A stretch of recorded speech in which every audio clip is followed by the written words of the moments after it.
Okay, I will go ahead and pull up the agenda, maybe. All right, can y'all see it? Yes. Yep. Okay. All right, so we're here to talk about the AAPTEL Task 1. My name is Danielle Banks, and if y'all want to introduce yourself. I'm Shania Carr. And I'm Jenna Bernard. All right, so tonight we're going to talk about the 5 different areas that were discussed in Task 1, and I guess, and continuing to discuss in Task 2. So if you guys we're ready to get started. So our first topic of discussion is teacher leadership and decision making. So I guess we can just start our conversations. Anybody have anything that they want to start with, or?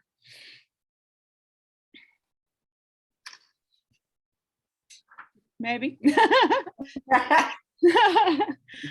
Okay. My mom back in the, yeah, go ahead and start. Okay, Start off. So, I guess with the first thing that I kind of thought about, yesterday I sat and talked with a couple of the teachers that I work with.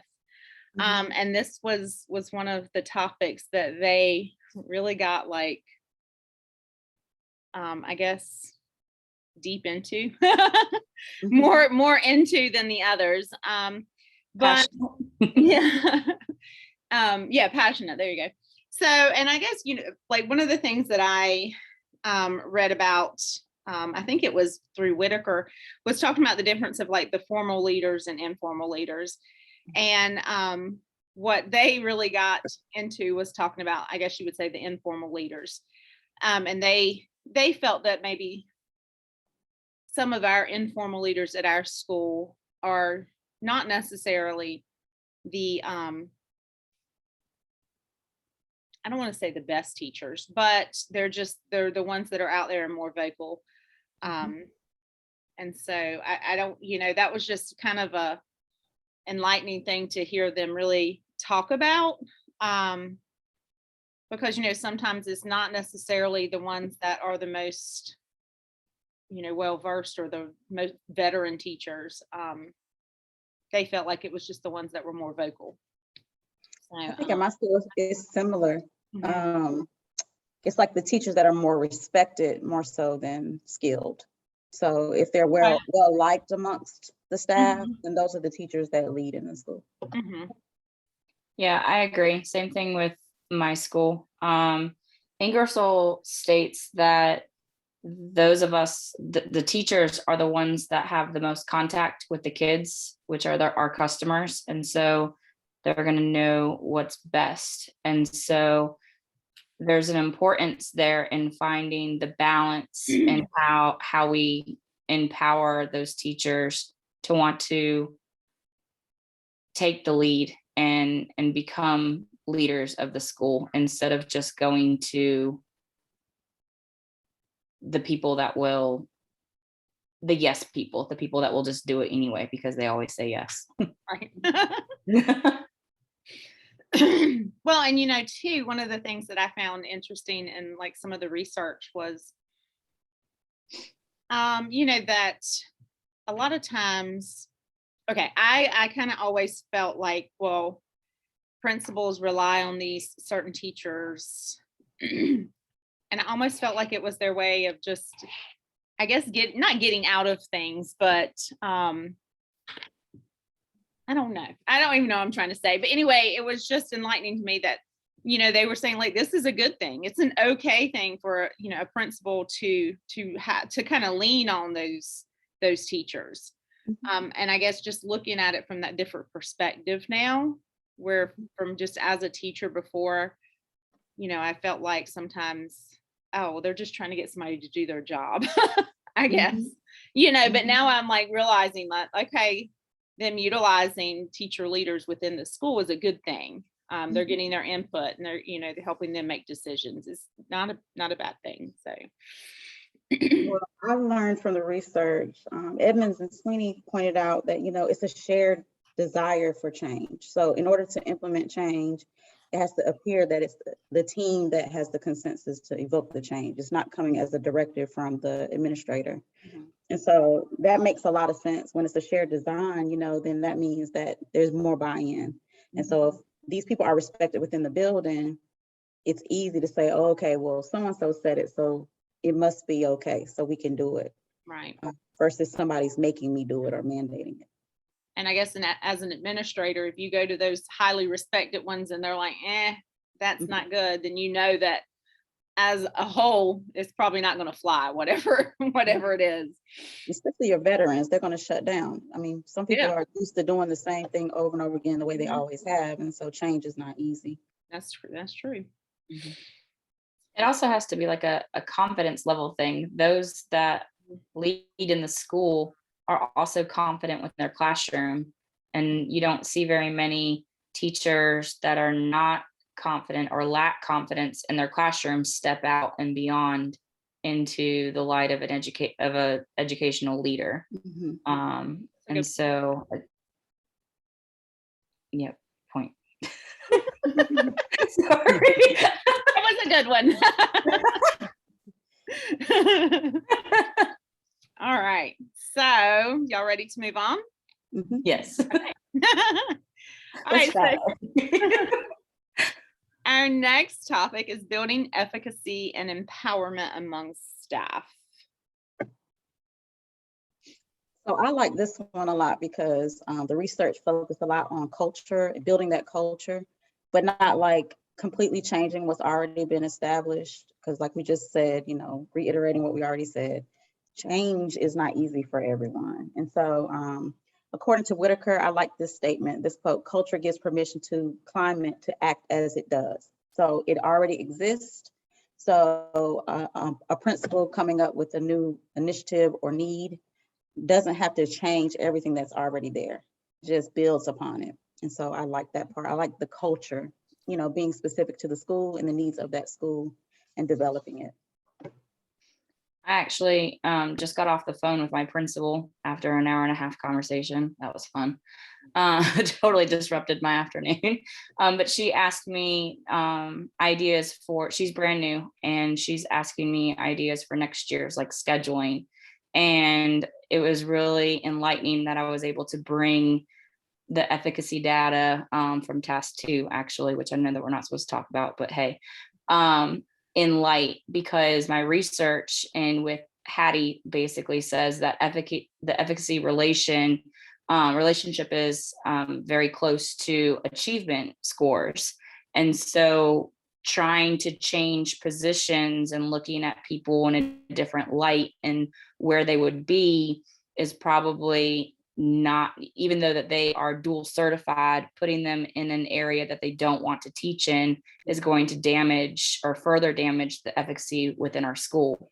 And so it was kind of interesting that the past hour and a half, I was like pulling out my data and my lines from this, talking to my principal and saying, I don't think that's a good idea because our data shows that we're not ready for that. So, but she's all about, making the changes for those achievements, but the achievements not going to come without building the efficacy first. So that was my point. So this area, like Shanae said, that like the whole culture thing has been interesting to me. At the beginning of the month, I was at a conference and saw Gary Brooks, yeah, that's it, Brooks speak. And it was so good. He talked a lot about the culture and climate of the school. And so I've thought about that a lot lately. And we have a team that on our staff that is really struggling right now. We have 2 veteran teachers and 2 new teachers that are just button heads. It's a really bad situation. And reading all of this, it just keeps coming back to them, thinking about like how they've got to have that trust amongst themselves. They're not going to always understand, or I guess feel, you're not going to always like what the other person says or believe what they're saying, but you kind of have to have that trust and that collaboration to build that team. And that whole team right now, like the efficacy is like, no empowerment. I mean, there's one teacher, she has just completely, she's a veteran teacher, shut down. She just shuts her door and just like, whatever.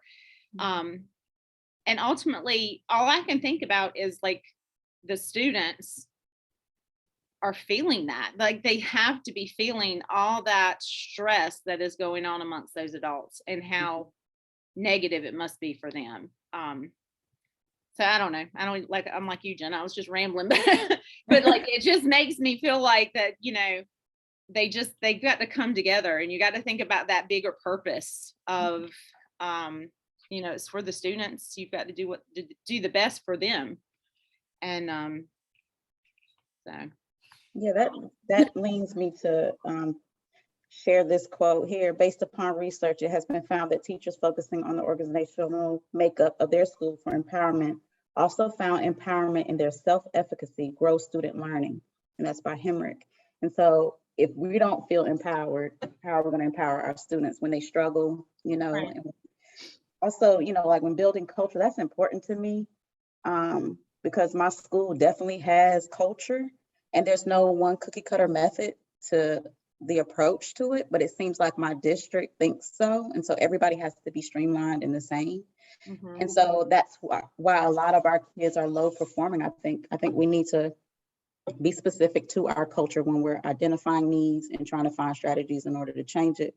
And they should empower teachers to do that. Those that, feel like they can, I think they should empower those teachers in those roles to make the difference for the kids. Right.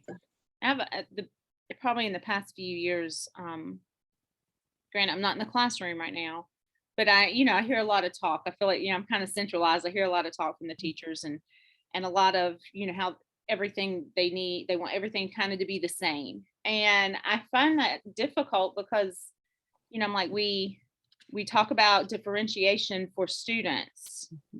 But we expect those teachers to walk in and all teach the exact same way.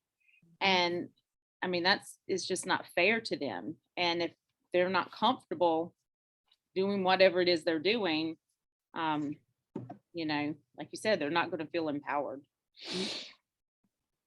So, all right. Are we good there? Thanks. I think so. Okay, so we'll move on to results-oriented professional development. I like this one a lot. This is something that came up as a major issue when I did my survey and talked with several of my colleagues. A lot of them feel like our professional development decisions are like crossing T's and dotting I's. We'll end up doing a novel study, but when I ask questions on what led us to this novel, it's like they have no data to support why we're doing this. It's just we have to do so many professional development meetings based on how many teacher work days we have. And so I feel like if it were more streamlined based on the needs, it'd be more something we can walk away with, something tangible. It'd be more worth our time and not something that we just have to do. Mm-hmm. I agree 100%. I was all about this section too. And Darlene Hammond was like all up in my feels here because she was talking about the idea of the effectiveness relating back to the results of trust in teachers. Mm-hmm. And it feels like with teachers that decisions of PD are just made based off of experience or what we think would be fun to teach and engaging, to not waste the time of teachers in the moment, not towards the long-term goal. Just like, oh, you have to come to my meeting today, so therefore we're going to chat about this. Mm-hmm. Instead of saying, okay, this data says that we have a weakness in this area, let's do things to grow your mind and follow and work through it in your classroom, which leads into feedback. There's a lot of district initiatives and ideas that are thrown at us, but then it's like, yeah, try this, but then there's no follow-up to it. There's no, did you do it in your classroom? And there's no time to go try it and then come back and we're going to talk about it later to see where you can improve. So it is just that checking that box and moving forward. And in that light, teachers don't gain a sense of buy-in for it, and then they don't grow from it or take away the learning points that they should be, or they don't see the idea of where the PD came from. Like they just wonder, like, why was this thrown at us? So giving a sense of, giving an idea for teachers to, giving a way or a method to have teachers give input on what they want professional development in, or explaining, hey guys, like this area, we really need to work on. So we're going to do professional development for this, and build buy-in that way. Well, and our county is very much a bandwagon county. Like they jump on like the newest bandwagon, and we put all in our professional development of this new whatever, and spend all this time on it, and then it's like the next, then in a year or whatever, the next thing comes along. So it's just you do a lot of learning about something, and then you never really have that time to apply it, and then it's the next thing. And that's, I think, what's very frustrating for our teachers too. We don't have a whole lot of say at the school level. When we do, I know like this year, at the beginning of the year, we had, it must have been like a PD day or something. I can't even remember what it was. It was so long ago. It feels like forever.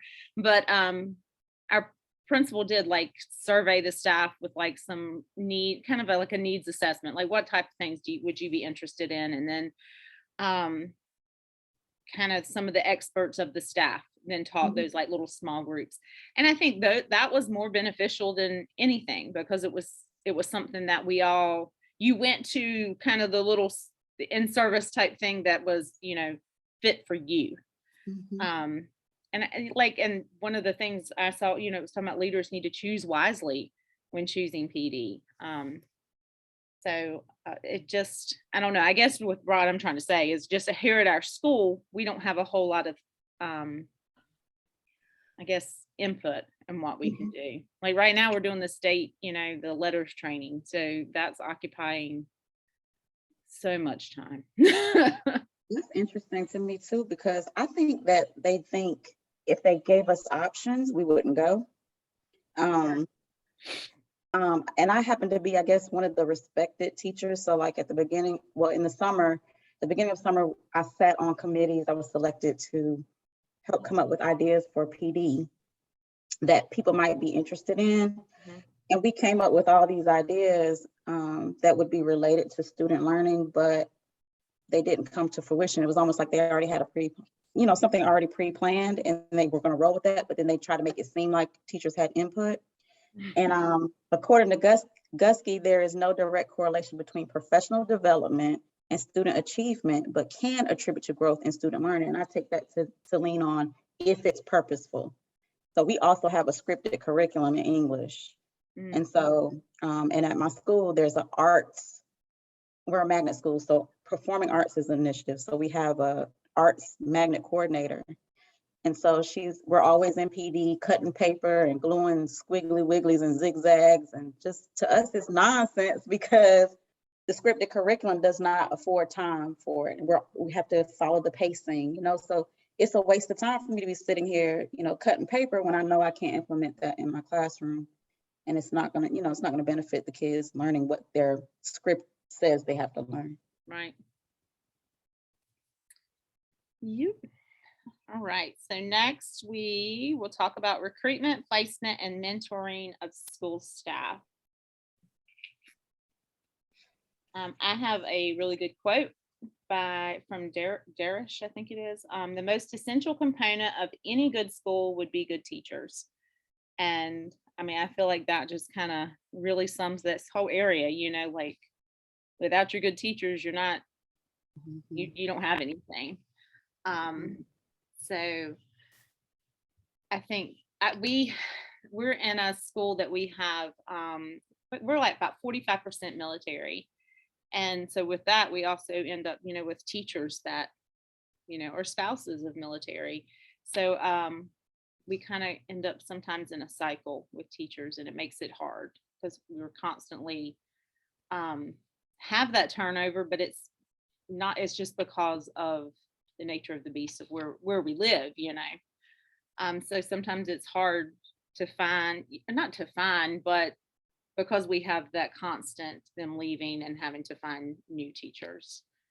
So I focused on building culture here as I was, oh, hold on just 1 second. You want to?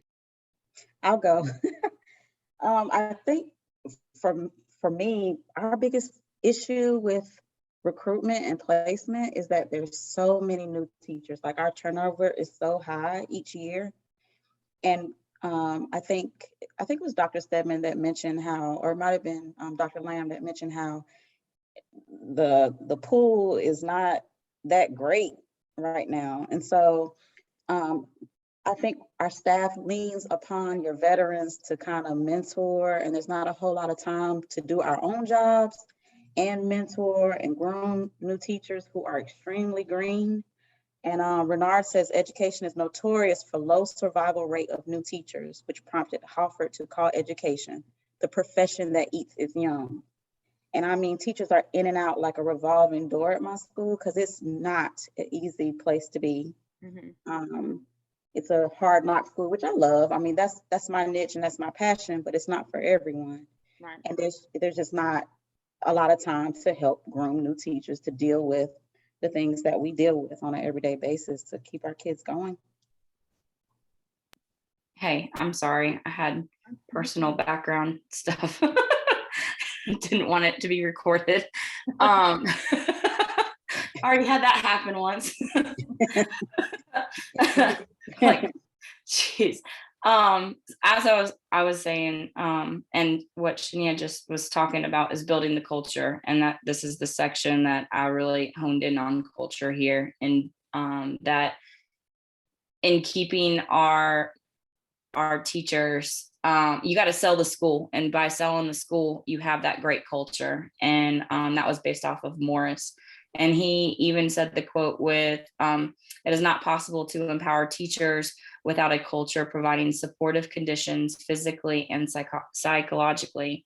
And so building and having that support and having teacher leaders or other, not even teacher leaders, but teachers coming in and giving the confidence and as to other teachers. Sorry, I'm stuttering here. I'm thinking about other things. Stuttering. Breathe. Oh my gosh, I'm gonna breathe. I'm sorry. Having teachers empower other teachers and lifting them up by encouragement and not giving them that criticism or feedback. That is what's going to build that culture, instead of asking teachers to go in and do peer observations and give critical feedback and do the dirty jobs of administration. And so I think specifically at my school, that's what has happened in the past. And that is why our empowerment and efficacy has gone down so much. And therefore we have lower recruitments. We have staffing issues, and we're battling for placements and where we want to place teachers, because we don't have the want to be there, because our culture has not been, our culture has been slaughtered. And so we need to go back to teachers being teachers and empowering teachers and building confidence within them, and then having admin do the necessary things for feedback and improvement for those teachers that need it. Well, and I don't know, like our county has gone away from like having like that mentoring program. Like they have like district mentors. So, you know, I mean, you have these new teachers that may see their mentor, you know, like every 6 weeks or something, like, and that's not what they need. I know when I started, like I had somebody in my building who, you know, she checked in with me. I don't remember how often, but it was just, I knew I had her to go to when I had questions, or I had like, oh my God, how am I going to do this type, you know, moments. Mhm. And I know that in my PLC, we were looking at some of the data, and that's one of the things that we feel like that we need to maybe focus in on at our school level is when we have those new teachers come in, or we see a teacher that is struggling, that have these veteran teachers that can and are willing to, you know, step in and help them in whatever way it is. You know, if it's just to be there to talk to them because they've got whatever going on in life that's, you know, hindering them doing their job in the classroom, you know, whatever it might be that they need. So That's important because I have 2 BTs or beginning teachers that I mentor. And when I did my survey and my PLC, we discussed, you know, the mentoring wouldn't be an issue if it weren't so overwhelming for the mentor, in addition to everything else they have to do. Because we have so many new teachers, we don't have enough staff to be mentors.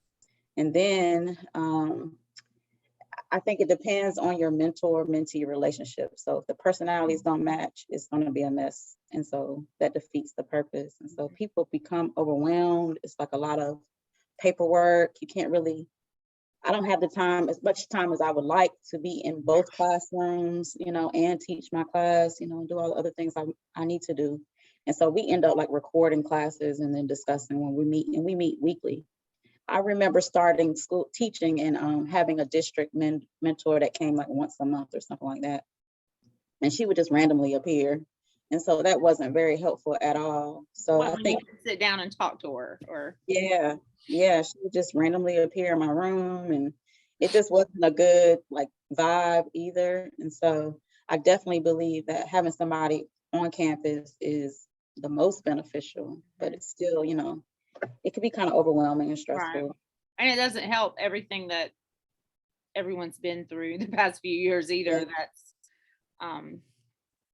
Play the just, role in it. yeah, just making it all the worse. Mhm. All right, so next we have approaches for evaluation of school staff. I think this one was an area that I struggled the most in, just thinking about the school, and I had to do a lot of research because Marzano has the 9 different ways. And when I cross-referenced what we were doing, it doesn't match. And so it's important here, I think, really at my school, it's been in the past, it's been walk through and not record anything. And so this leads to equity issues. And the research says that if you have a checklist, basically, you are able to, you know, keep your thoughts in line, and in what you're tracking in line. And so this came to light actually like in January, and with our teacher-led design team, and the curriculum coach had just made like recently a walkthrough tool. And when I went to go start doing my walkthrough tools or walkthrough form, or doing my observations and using the walkthrough form, it was enlightening to realize that like what I'm looking for is not things that build efficacy in the room or the school, sorry, or building teacher empowerment. Yeah, I'll stop there for a second. Yeah, I found that the tool that my principal gave me, I don't know, I guess when I'm like looking at task 2 specifically, like I'm like, oh well, the things that I looked at or honed in on when I went into the classrooms, I'm having a hard time picking that information apart. And she told me that this was something she had found. She said, she's like, it's not the best. There's not a county like checklist or whatever. And so then I was like, well, maybe I should have used the Marzano thing after going back into and looking at it. It's too late now, but It makes me question, like I want to question them. What research have you done to lead you to the decisions that you're making to drive the school? And the answer is none. They're leading off of experience and just whim decisions, which is evident to why our scores on the teacher working conditions survey, as well as our achievement scores, are so low. I mean, it's kind of like a no wonder. But as a teacher taking this class, I can see that. But now, how do I empower admin and coaching staff to change their ways? I don't know. Good luck. Let us know how that goes. Yeah, I think I'll just stay in my lane. Yeah, for me, what was interesting when I did my walkthroughs is that we went in with a focus. So I've been an instructional facilitator in another district before, and you go in with the intention of a certain focus and look for those indicators when you go in. I walked around with the same checklist with my instructional facilitator and then my AP and my instructional facilitator. And it's so subjective, the responses that we each came out with, that they're even questioning their walkthrough checklist at this point. And so two of the areas we wanted to look for, it had to do with like positive redirections and or engagements, and then negative redirections. And so depending on the teacher's relationships with the students, I might be fussing. It might sound like fussing to you, but to that student, how did they feel when I was, fussing or going back and forth with them? That might be the relationship between the teacher and the student. If you don't know that, then you might think it's a negative redirection. We looked at diversity, like teachers who consistently call on Black males or redirect Black males and have less positive interactions, because my school is predominantly Black and brown. And so ideally, to me, the data is going to be skewed anyway, because my school is predominantly Black and brown. And then you have some students who just are hungry for that engagement, whether positive or negative. So they're going to keep their hand up, or they're going to keep calling, the teacher's name. And so it's kind of hard to determine if these walkthrough checklists are really purposeful and really dive deep into what the teacher is capable of. And according to Mark and Lewis, that's what the purpose of the walkthrough is to dive deeper into their knowledge, revise their practices, and transform their classrooms as individuals and collectively through their professional learning communities. And what is engagement? Is it when everybody's completely quiet and working, or can there be some little productive chaos happening and that still be considered engagement? Or if a student asks a question and I'm probing to get them in that right direction for that answer that I want them to have, is that a positive engagement or is that a redirection? So we came out kind of confused and baffled by this checklist that they've been using for quite some time to determine those things. So it's pretty interesting. Another light is about observations are only effective if there is feedback given to teachers in a receptive way.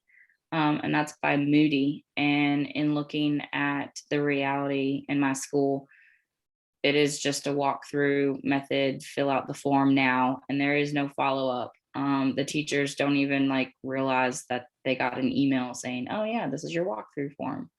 And so follow-up conversations are not being done. Teachers don't care what or how they were scored. And the curriculum coaches and the admin staff is not going back to them and saying, hey, you know, I saw this or I saw that.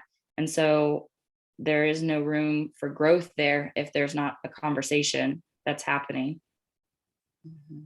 I kind of demand it. When they come in my room, I send an email like, so what did you think? You know, like, am I going to get any Good. feedback?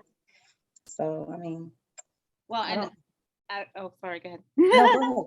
I was Oh, just no. gonna say, I had something that it was talking about. I think it's from, I really don't know how to pronounce this, y'all. It's Besalou. Anyway, they were talking about effective evaluation, and just talking about how the feedback can help improve teaching strategies, strengthen their instructional planning, and help them build professional growth plans. And sometimes I feel like that maybe, like you said, if you're not getting that feedback, then how can we build on those things? So if it just goes on, you go, okay, I got observed. Well, I didn't hear anything bad, so I guess everything was okay. You know, I mean, and I've thought that the same sometimes.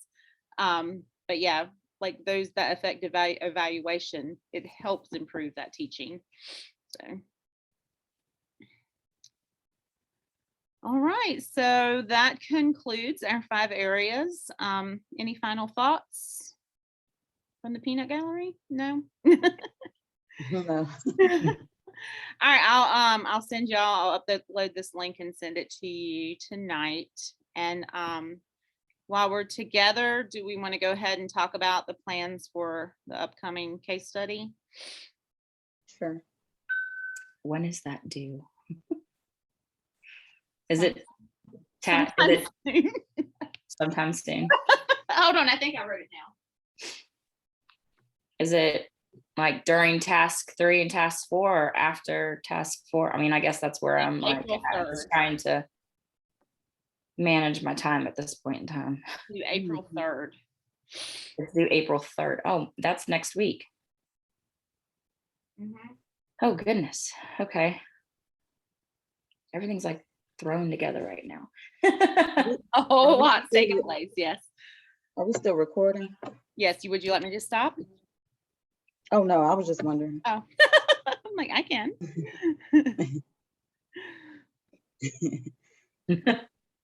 So April 3rd. So we got to plan another Zoom meeting. I am going to go ahead and stop recording if I can find that button.